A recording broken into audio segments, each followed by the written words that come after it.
Welcome to Commercial Real Estate Pro Network's CRE PN Radio. Thanks for joining us. My name is Jader Gross.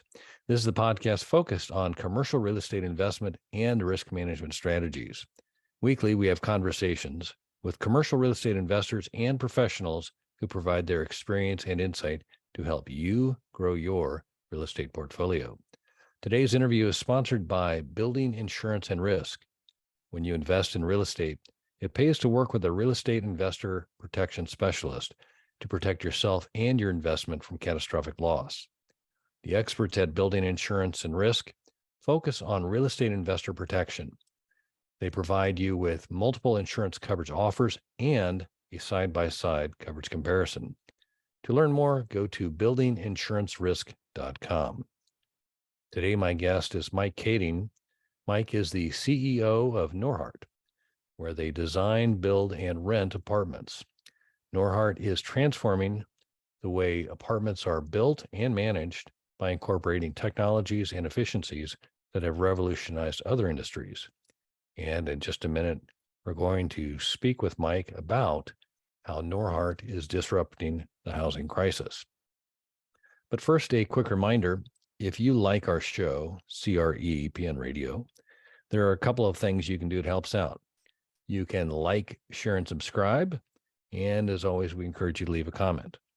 Also, if you want to see how handsome our guests are, be sure to check out our YouTube channel. You can find us on YouTube at Commercial Real Estate Pro Network. And while you're there, please subscribe. With that, I want to welcome my guest, Mike Kaeding. Welcome to CRE PN Radio. Yeah, thanks for having me. I'm excited to be here. I'm looking forward to our conversation. But before we get started, if you could take just a minute and share with the listeners a little bit about your background. Yeah, at a high level, we design, build, and rent apartments, but really we're about driving down the cost of housing by really solving construction. So right now we're already producing multifamily units at about 20 to 30% less than other developers for similar properties. We believe we can achieve a 50% reduction in cost. But imagine what that means. It means someday your rent could be half, or your mortgage payment could be half. So at a very high level, we're trying to solve America's housing affordability crisis. Well, that is, if that didn't pique the listeners' interest, I don't know what will, because when you say, especially in this environment where, it seems to be inflation is the opening sentence for any kind of news you hear, or just the increased cost everybody's facing. I think this is going to be a great conversation. Mm. So, if I understand right, you are based in Minnesota, is that right? Yeah, Minnesota, was born here, grew up here, raised here. Great place to have a family. Okay. And is that where all of your investments and your construction, your properties are? Yeah, most of our properties are here in Minnesota, although we have manufacturing capacity in Wisconsin. We're expanding now into Texas. We also are looking to expand manufacturing capacity in Mexico. And we have about 15% of our staff are international all across the world. Got it. So you've incorporated the remote work for your staff as well. Oh, absolutely. And that's been a really interesting experiment to how to do that well. Yeah, no, if you got any secrets, I'm sure everybody would love to hear. I mean, it's interesting in that it's expanded the opportunity for employers to find talent, from all points of the globe, as opposed to just in their local, workplace. But it is, and I think this is probably a here to stay kind of a phenomenon. I don't see people racing back. And most of the conversations I've had with people about offices or office assets would tend to support that. So unless you know something otherwise, I think that's probably. Well, it's really interesting because people often think you need to be in close proximity to build great relationships and a great culture, but that isn't necessarily true. What it really comes down to is intentionality. So in an environment like an office, you're going to bump into people and have a little bit of interaction, but you can improve that interaction if you're more intentional about it. Same is true about remote. And so when we bring on a new remote person or remote team, we spend quite a bit of time and attention intentionally working to build those relationships. It's small things like just having coffee over Zoom together, right? Connecting in different ways, playing little games together. Yeah, a big part of it's finding amazing people who are just fun and engaging to interact with. And honestly, now that we've gone through it, some of our very best, most engaged teams are the ones that are fully remote. So we've seen how it can be done well. It's not easy. It's not given, but you can definitely do it. No, agreed. Agreed. That's good. So let's talk about Norhart and what you're doing there. You mentioned, you were in the introduction. I read that you guys you build and you operate apartment buildings. Do you guys do you manage in house as well? Is it from stem to stern or? Yeah, we have everything under one roof. So management, we also have development, general contracting, all the subcontracting work. We have manufacturing, we have supply chain. The whole gamut is all and engineering, architecture is all under one roof. What we find is that you look at this industry and typically it's pretty segmented. Not always, but mostly it's pretty segmented. If construction were to produce cars, you'd have a different company installing the windshield, a different company installing a door, and a different company installing the wheel. And of course, the wheel company would come to us and say, "Hey, by the way, I had this other project. They ran late. I'm going to be late to your project. It's just how it is." And then your line would be shut down, and they would come back in maybe 2 weeks, and they would get there and they would be irate. They'd be so upset because they could only work on one car at a time rather than a whole fleet of cars. And so the manufacturing world looks at this and says, "That's crazy. We would never do that." But that's normal in the world of construction. So bringing everything under one roof starts helping a little bit with solving the affordability issues in construction. So, in the construction side of your business, uh, I understand like the development, but are you do the general contracting and do you also have the subs? Do you have all the trades in house, or is that do you sub out for those? No, it's all in house. Really? So, All the general contractor, all the subcontractors. And as far as manufacturing, we have precast concrete manufacturing. We have steel wall panel manufacturing. We're actually expanding to a 48-acre manufacturing facility now. And engineering and architecture are all in house as well. so is the uh, thesis or Norhart's your plan is it to buy or I mean build and hold forever, or are you guys selling properties? We occasionally sell, but generally we buy and hold because we really want to think about what that end customer experience is. We're trying to create a better way for residents to live, not just in the providing affordability, but also just in the quality of lifestyle. So as you start out here, how long have you been in business? The business has been in place for about 30 years, and I have been running it for the last decade or so. Okay, and is the mission always been the same? No, it was originally a small family business, right? My parents started it. I remember family outings where we would go to the local hardware store about a half an hour away. My brother, myself, and my mom and my dad, we'd each get two carts full of materials stacked as high as we could get it. And we put it all in my dad's little trailer behind his fairly small car. I'm pretty sure it wasn't entirely legal if things were flying off when we were driving on the highway. But we would work on building these buildings. And so that was my entire growing up was this construction, this building small multifamily. I mean, like 4 or 8 units. And then I went off to college and I wanted nothing to do with the family business. But the reason that is that I don't want people to think it was given to me. Right. And I had to really wrestle with my own ego, not to care so much about what other people thought. And what I realized is deep down, I wanted to make some kind of meaningful, positive impact on the world. My dad died at a relatively young age, not long after this point, and it really reminded me how short life really is. And so I don't want to waste my life. I want to do something meaningful with it. And so that's what we started doing. And so my dad and I worked together for the first couple of years. Then, as I mentioned, he suddenly passed away unexpectedly. It was really rough. And overnight, I was in charge of this business. It was, getting very small at the time. And but looking back, I think that was part of the magic. And the reason I say that is because it I didn't know everything, right? I was inexperienced. I didn't know the way things were supposed to be done entirely. And we started questioning everything. Why is it done this way? Can we do it differently? Is there a better way to approach this? We started to change things. There was no one to tell me no. And what we started realizing is that there is a better way. We can make a change. We can actually start driving down the cost of construction. And now it's really become clear that that is the impact I think we can have on this world, at least nationwide, over the course of a lifetime.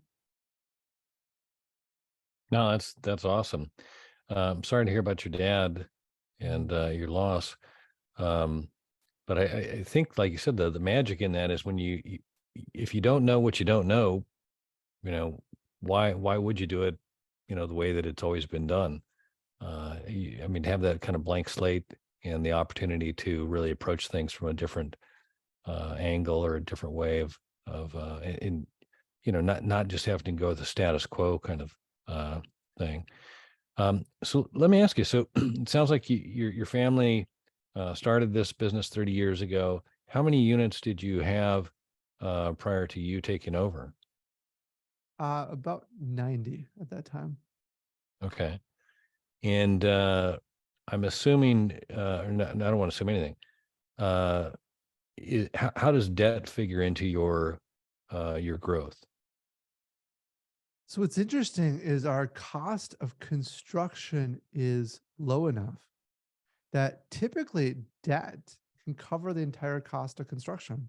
So if you have $100 million building, a bank loan might be 75 million, but our cost might be 70 million, which means we can actually generate cash with each building. Although the reality of the world today with rising interest rates is that it's changed a little bit. Banks have become more skittish. The proceeds have gone down. So maybe they're only offering 55 or 60 million today. So we're having to pivot a little bit, but that's kind of how debt fits into that picture. So you mentioned in the beginning your family is building these smaller properties, and that you eventually had 90 units. What's the sweet spot as far as your new construction? How large properties are you building We target around 350 units per building today. per building? So you're going vertical then? How many how many Yeah. stories? So our latest building is 7 stories above ground, and but there's underground parking as well. Gotcha. And you've mentioned the affordability factor. Are your units, are they market rent? Mm. Is it strictly, are you going after the affordability? Are you doing any of the is it low income housing tax credit, LIHTC? Are you doing any of that kind of thing? It's a great question. It's a common question we get. So we talk about affordability and wanting to solve America's affordability crisis, but the reality is today our rents are market rents, and that's intentional. We could charge 20 to 30% less and still be profitable, but that solves housing affordability for a couple of thousand people. Well, that's good, but that's not the scale we want to solve it at. To solve it nationwide, we really have to pour the money into building the system that builds apartments. Elon Musk talks about how it's hard to produce a car, but it is 10 to 100 to 1,000 times harder to produce the system that builds that car. And that's what we're working on. Our engineers, architects, our team don't think about how do I build the next building? They're looking at this system and how do I tweak and change the system to make it better to produce units at scale. And then our goal in the next 10 years is to reach 192,000 units under management with a 60,000 unit per year pace. And at that kind of level, our hope is to produce enough units in the marketplace that supply and demand starts hitting, right? There's so many units available that prices start coming down naturally. But here's the magic, it's not just for our own residents, it's for everyone nationwide. And that's how you truly solve housing affordability in America. Couple of questions. Yeah. How large is your staff? You've got, and I'd be curious overall, and then also in your local, based on all of the different trades and people you have incorporated in your projects. Yeah. So we have about 250 staff members entirely right now. It's maybe a little less than 200 that's specifically in the realm of construction. Gotcha. And how did you arrive at the 350 unit um, size of a property to build as opposed to some of the smaller units you originally were building? It's pretty simple in that the more units that you could have on site, the nicer the amenities can be because you just have more money to spend on those amenities, which makes the property more attractive overall. Another important factor is land costs. And so we're really good at optimizing a site for the maximum number of units imaginable. And it just lowers the cost of the land per unit. It's just another way to reduce costs. So, in speaking of land, how large of a parcel do you need for 350 units? I think our latest project is 2.5 acres. Wow, really? 2.5 acres for 350 units? That's great. Yeah, it's it's very well compacted in there. So let's talk about capital. We talked a little bit about lending. Um, are you raising money? Do you have investors? Yeah, so it's been amazing over the past decade. We've grown, we're about $200 million valuation today, and we've grown all of that organically. We've not brought in any outside investors, and we haven't needed it. We don't need it even going forward, but there's that change in the debt structure, right? So the fact that loan proceeds have gone down means that we've got to solve that gap somehow. One way is we can sell buildings, but this past 6 9 months, we've actually been working on an investment platform, giving investors an opportunity to get involved for the very first time. The way it works is that it's account. So you can put your money in to earn a high rate of return and then pull that money back out when you want. You can lock it up for different periods of time. Basically, we're kind of working to replace the banks in some sense. We're bringing that function in house as well. And we're giving investors not only the rate of return you would have earned at a bank, but also the bank's profits, which has been really fun. We've been pitching investors and I've really enjoyed it because the reception's been really strong.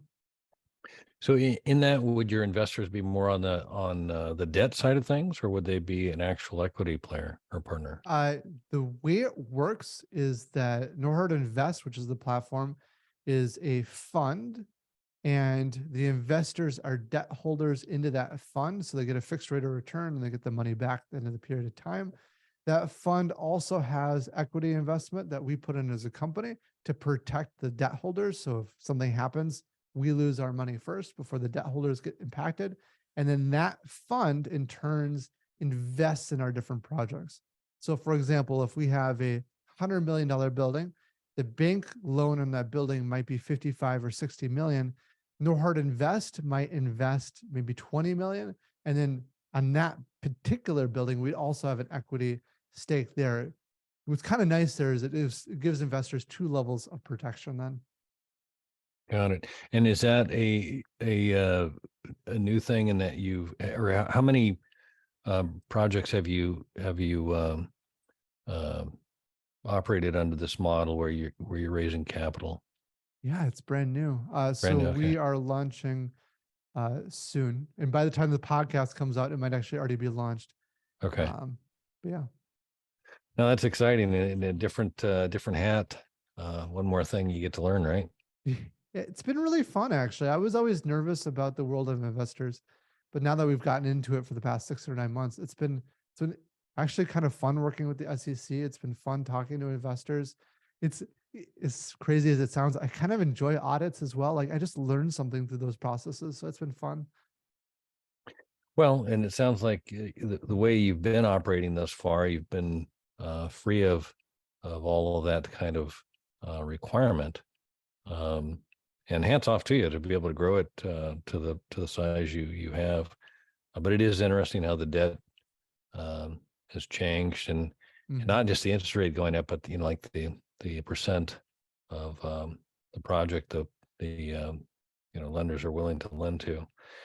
Um, as far as the debt goes, are you is it agency debt, or are you doing any kind of longer term debt? Yeah. So it's a variety. Our construction lending tends to be uh, mid-tier banks. The really big ones tend to not offer the best terms. The smaller banks are just not big enough for what we need to do. So it's a middle tier bank, usually two or three of them we bring together for one of our construction lenders. For the after we've stabilized a building, uh, then it goes typically to HUD financing. So it depends on the situation. Each situation is a little bit different, but our general pipeline is to push it into HUD because they just have great interest rates long term. It's one of the best vehicles out there that I've seen. Yeah, what little I know of HUD, and if your plan is to keep them for long term, I would think that makes a lot of sense for you, as opposed Exactly. to in and out kind of thing, where I think most of the people I speak with are more of value add. I'd say it's probably a lot of the strategy. Although I've talked to a few, um, more construction oriented uh, or guests. Even those, I think a lot of them, uh, they look to build, fill, get the value up, and then have a disposition and return the capital to the investors now. So for you There's to, a what's There's a that? really kind of interesting strategy there too with HUD. One of the things, so HUD, all they do is they put their stamp of approval on it and say that this is going to be backed or guaranteed by the government in some way. But then you still have third parties have to go out and sell that, and so there's an expense there that you're paying because of that extra third party involved. One of the things we haven't dug into this too deeply yet, but one idea we've had is let's go get the HUD stamp of approval, but then take those notes and put it back on that Norhart Invest platform. Because now these are notes that are government guaranteed. I probably can't legally say this, but they're probably a similar degree of safety as like a traditional bank then. Um, but it's not a bank. Be clear with Right, that. right. But that could be really interesting to investors because now they're getting a higher rate of return yet again and very low risk. And then we cut our costs even further as a result. Yeah. So you mentioned you're looking to expand operations from just um, Minnesota, but also Texas. I thought I heard you say Mexico. Yeah. Are these?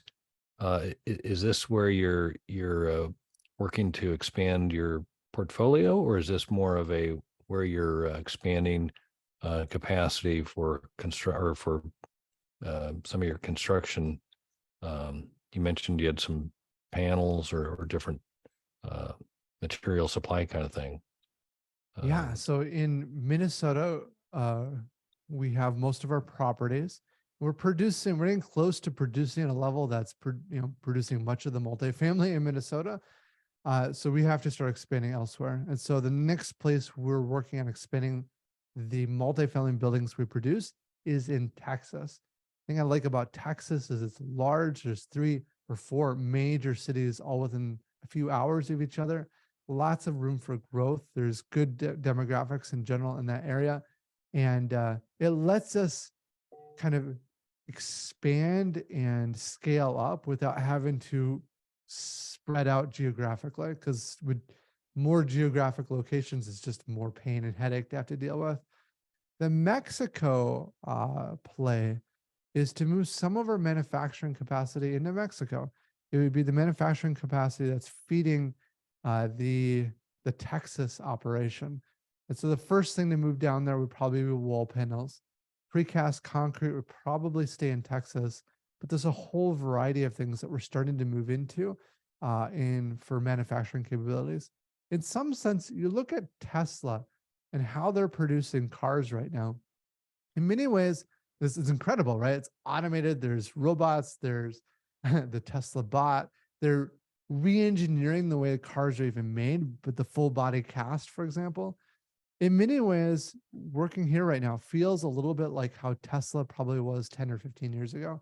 And our dream is over the next 10 to 15 years that we have plants at that kind of level, like the Giga Norhart, not just the Giga factories for Tesla. And yeah, so Mexico helps us reduce some costs, a little bit of labor savings there. There's a lot of supply chain stuff that we can do more efficiently through Mexico. So that's where we're headed. So with the kind of the factory build of the wall panels and that, do you have basically a standard floor plan that you are building, and that's how you're able to, uh, do the system build? It's more like Dell's model of mass customization, right? Because when you build buildings, you need to have flexibility to produce the bespoke quality building that you want to build. So we do allow enough variation to make that happen. But whenever we can, we do actively remove variation. So I was just on a call with our head engineer this morning. We're talking a little bit about some of those design decisions. So one of the goals is uh, to to make basically like Lego bricks. And so we choose the best 30 different Lego bricks or wall types that we typically need. And that becomes 99% of our production, but it lets us get 99 plus percent of all the variations of design we'd ever want to build in buildings. Yeah. So at your current capacity, how many units can you build a year? 500 a year right now. We're producing about an apartment every 5 hours. That's great. Yeah. And you said, did I hear you right? Was it 6,000 or 60,000 was your goal? 60. Yes. 60. That's big. Yeah. That's Yeah. big. We've been more or less each year in the last handful of years, we've been doubling in size. Um, yeah. No, that's fabulous. I'm guessing based on all of your reference to Tesla, are you a Tesla driver? Oh, yes. Very Yeah. much so. No, It's I love amazing. the The, cars. They're crazy. oh, it's just fun watching how good the technology has gotten. And just in general, the AI space right now, I don't know how carefully you pay attention to it. We're laser focused on it, but it is insane how fast that space is moving. It feels like if you have news that's a week or two old, that's already old news. Things have radically changed. Yeah, no doubt. So let's talk about the demand for housing. Mm. We talked about kind of the affordability thing, and that your plan is to go ahead and to stay in the market rate, but essentially affect the affordability by basically filling the demand Yeah, gap. If that's kind of what I understood, is that my list? And did I hear you right? that's exactly right. Yeah. And how long do you think it would take to reach that point where you're able to uh, essentially create a surplus of supply? Is what it would take to lower the cost? Is that, I mean, that's Yes. the economics there, kind of the supply and demand. Yeah, it will likely take a decade. I so wish it could be faster, and we will fight tooth and nail to make it as fast as we can. But scaling up something like Tesla has done with the Gigafactories, it's a ginormous task. I don't think people really appreciate how incredibly challenging it is to manufacture things effectively. Yeah, I think that for most of us, I'll speak for probably more myself, is that it's one thing to have an idea for a system, Mm. but as you grow and you run into the challenges, a lot of people get, you know, discouraged and will go back to I'll just do it one at a time kind of thing. I will forget what was the myth, or there's a talking about how the guy starts off and he's a mechanic or whatever, and he Mm. he does good work, and his clients start telling all their friends about how good work he does, and all of a sudden he's got more work than he can handle, and then he has to hire an employee, and then all of a sudden he's got to manage the employee, and all of a sudden he's not doing the mechanic work anymore, which is what he enjoys, and to where he says, I can't handle the employees, and gets rid of everybody, and he's basically back to the guy working on one car at a time kind of thing. And so that curious, how is it that you really kind of focused in and saw that was the bigger system? Was it you? Were you primarily the driver of that, or were you and your family kind of, you know, recognizing the opportunity, or how did you come from, the smaller operation to recognizing the bigger opportunity and making that shift? I think a part of it is just a little bit of who I am, and that I just don't want to waste my life not making at least an attempt at solving a world level problem.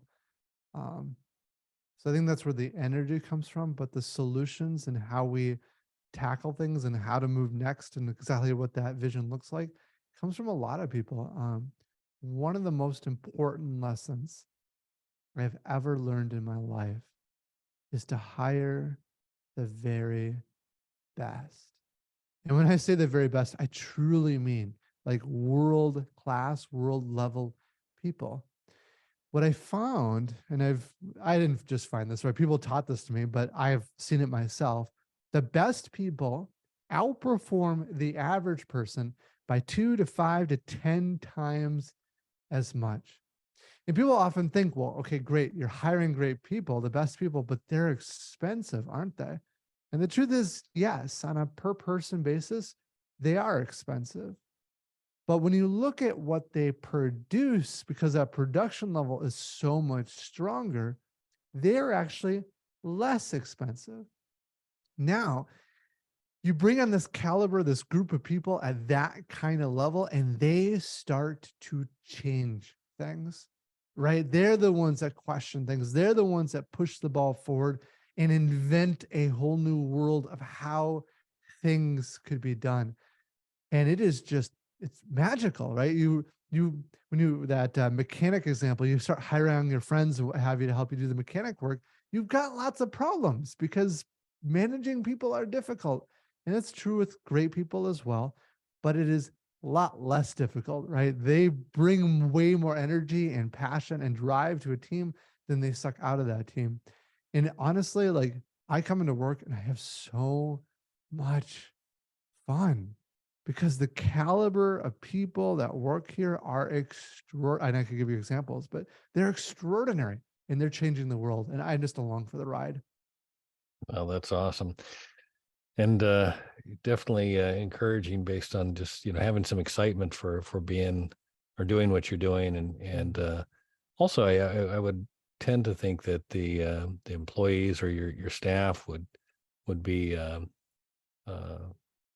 probably um, praise you based on just the creating the environment that creates that kind of open uh, for ideas, and the ability to share ideas and create and to contribute in a meaningful way to the output that they're involved in. I would think that would be create an exciting place for people that want to work there. So hats off to you. Absolutely. The Yeah. culture is so critical. We have three major strategies in our company. Three things that I think about every day. And the first of those three strategies, only three. The first of those three is all about our staff, it's the people, it's the culture. If you get that right, you'll change the world. If you get that wrong, you're going to struggle most of your life. Yeah, no doubt. So I'm curious, you're focused on housing. Do you see, are there any other asset classes that this model would work in? Or have you considered any other asset classes? It certainly could, because the idea is quite simple. Like, learn the lessons from other industries and then apply it to your own space. So it could be things like other classes of real estate. You could use it to manufacturing in general. In fact, I'm working on a TED talk right now that's kind of touching on this very point. How do we take these innovative brain power and apply it to solving some of the world's biggest problems? Now, the reality of it is the idea is simple. The execution is incredibly hard. That is where all of it, all of it is in the execution. And so for us as an organization, for us to be world class, best in the world at something, we have to be laser focused on what that specific something is. And for us, that is housing, and that's what we'll stay focused. I kind of doubt we'll go beyond that because the housing problem is a big enough one for us to tackle within our lifetime. Yeah, that makes sense.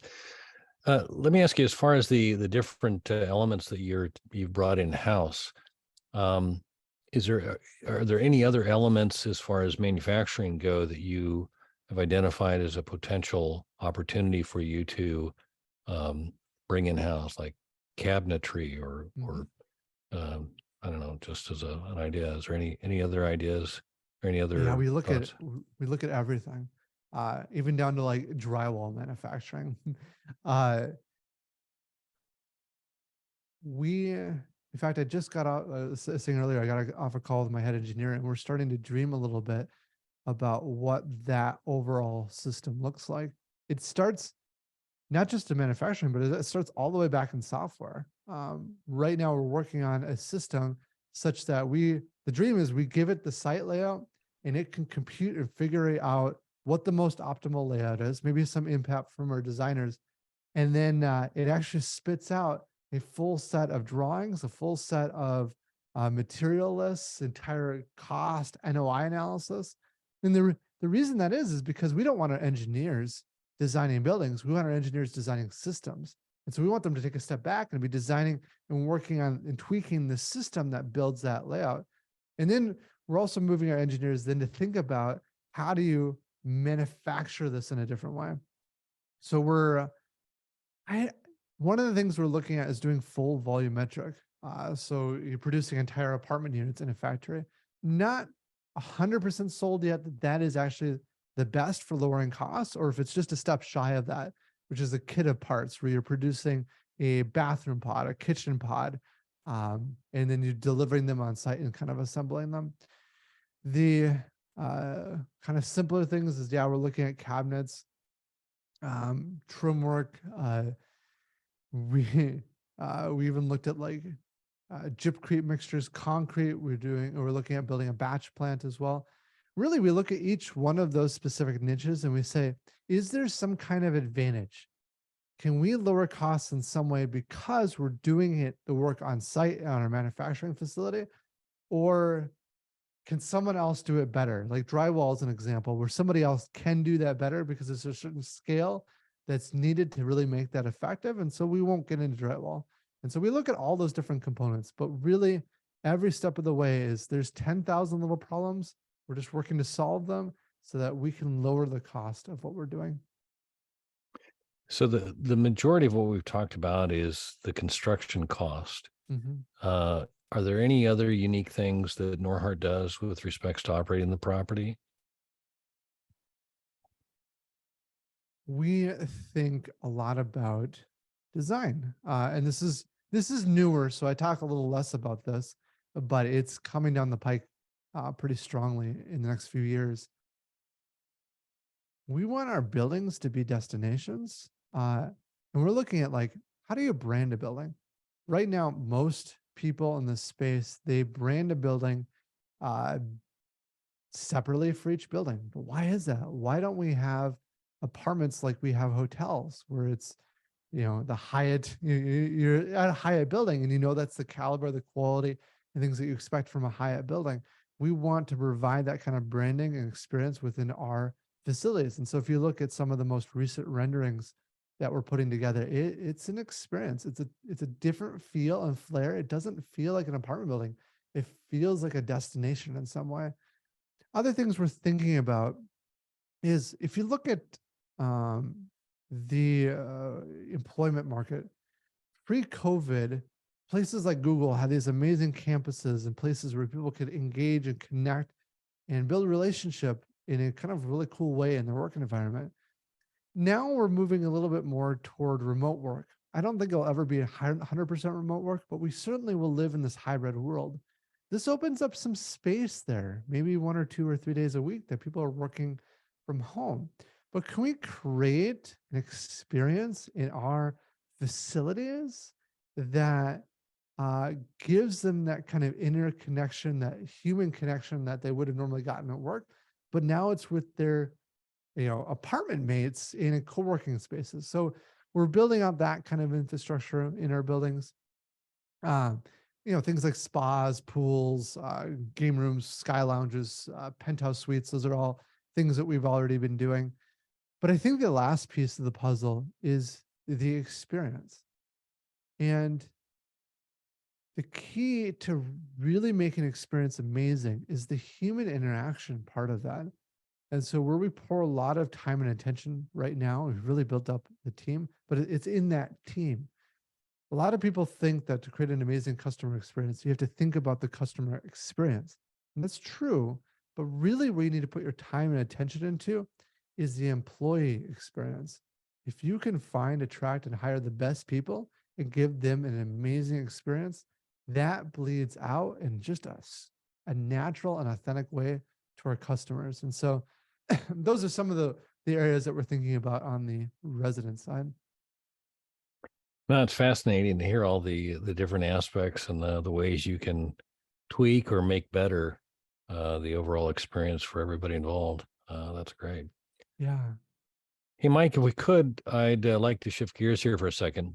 Yeah. By day, I'm an insurance broker, and as such, I work with my clients to assess risk and determine what to do with the risk. And there's three strategies we typically consider. We first look to see if there's a way we can avoid the risk. When that's not an option, we look to see if there's a way we can minimize the risk. And if we cannot avoid nor minimize the risk, then we look to see if we can transfer the risk. And that's what an insurance policy is. It's a risk transfer vehicle. And as such, I like to ask my guests if they can look at their own situation. It could be your clients, manufacturers, interest rates, investors, tenants, political, however you would frame or like to frame the question and what you consider to be the biggest risk. And again, for clarification, while I am an insurance broker, I'm not necessarily looking for an insurance related answer. And so if you're willing, I'd like to ask you, Mike Kaeding, what is the biggest risk? Such a good question. I'm going to answer it in three parts, at three levels.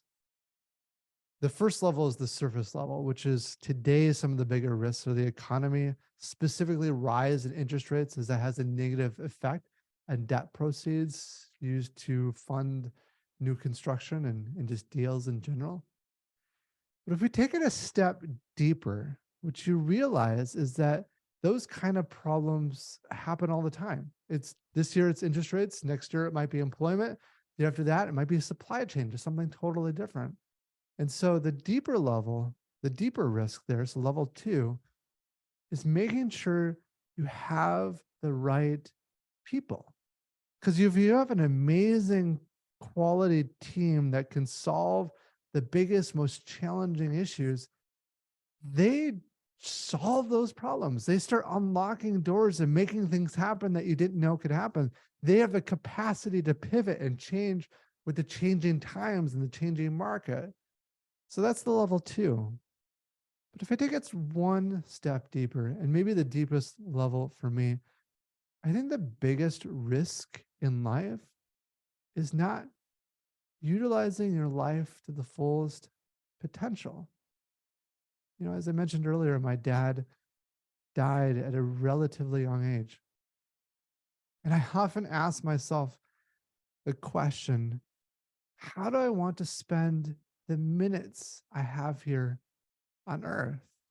And for me, a big part of the answer is I want to make some kind of meaningful, positive impact on the world. So I think the biggest risk we all face is selling ourselves short, not trying to make the biggest impact we can and not living the life that we know we can live. No, definitely being intentional. I like the sentiments there. Mike, where can the listeners go if they'd like to learn more or connect with you? Yeah, the best place is to visit our website. That's norhart.com. It's NORHART.com. Awesome. Mike Kaeding, I can't say thanks enough for taking the time to talk today. I've enjoyed it, learned a lot, and look forward to doing it again soon. Awesome. Thank you so much for having me. All right. For our listeners, if you like this episode, don't forget to like, share, and subscribe. Remember, the more you know, the more you grow. That's all we've got this week. Until next time, thanks for listening to Commercial Real Estate Pro Network's CREPN Radio.